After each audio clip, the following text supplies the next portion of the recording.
Just loading a little bit of 300 Blackout for Silhouette on the Dillon. I've got it set up with Lee dies today on a wooden tool head. Oh, don't put it upside down. Get the bullet feeder going. It's working pretty well. It's already pre-sized, pre-primed brass Starline ready to go. It's got several firings on it. See, my list here shows this will be the 8th. It's holding up real well. 8 firings on that brass, so pleased with that. It's 147 grain Extreme FMJ. It's an inexpensive bullet that's been flying pretty well for me. It's a lot like the standard 147 grain ball that you see in 308, and it's been shooting real well in both the 300 Blackout and 30 Harriet. I use the bullet quite a bit. It's inexpensive. I typically buy them 1,000 at a time. We're running CFE black. It's throwing on powder. The powder is on station number 1. It's 20 grains, which is pretty much a full case, which that's, I don't know if you can see in there or not. That runs real well with a full case. But I'll go over the setup here. This is one of the new Lee inline bullet feeders. I really like them. I have 3 of them. I have the 30 caliber, which is what this one is. I have a 35 caliber and a 22. So we're ready to move to the next tube full there. Back in business, but pretty standard setup for a 500, except for everything's kind of shifted one station to make room for the bullet feeder on station number 2. So I'm throwing the powder with this Lee auto drum powder measure in station 1. This one has been updated with the kit to have the nicer knob. I already had the red tub, but this is the newer knob on there, the anodized. They call it the Deluxe upgrade, I believe. And then the Lee inline bullet feeder on the second station. It's a regular Lee dead length seating die in station number 3 with one of their new adjusting stems that works real well, and then the factory crimp die in the 4th station. This is a Wooden Gunworks tool head, which has a floating station 1 and station 2, so you can see the bullet seating die is free to float. Normally this would be a sizing die of some sort in the 1st station, but I have the powder measure in that station to throw there, and it's working real well. I've run a few so far.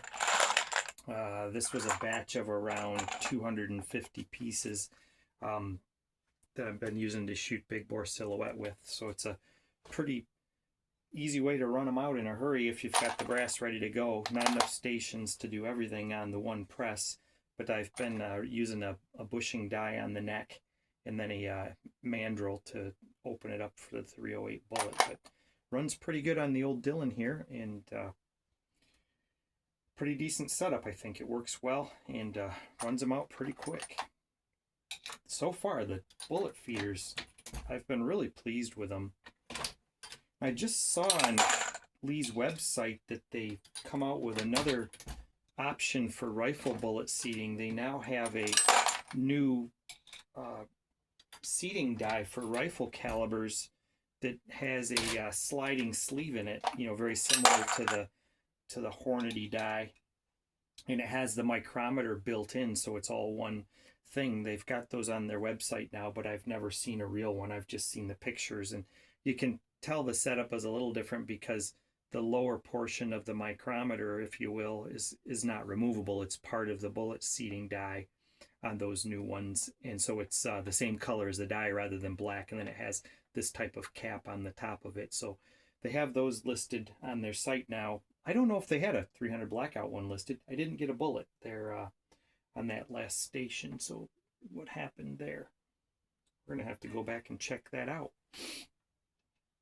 Pop this one out. It hasn't been run yet.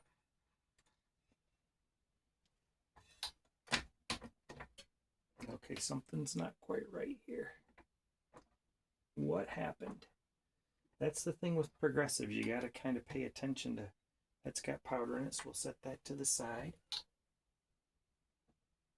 Okay, there it is. Okay, there's the bullet.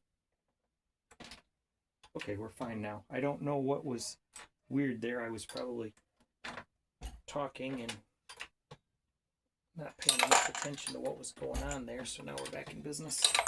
And then we can put this one back in. It's already got the powder charged. Get back to here. Now we'll be back in sequence. Got a bullet. Got powder. Let's verify that we got powder just to be safe. Yep, we did.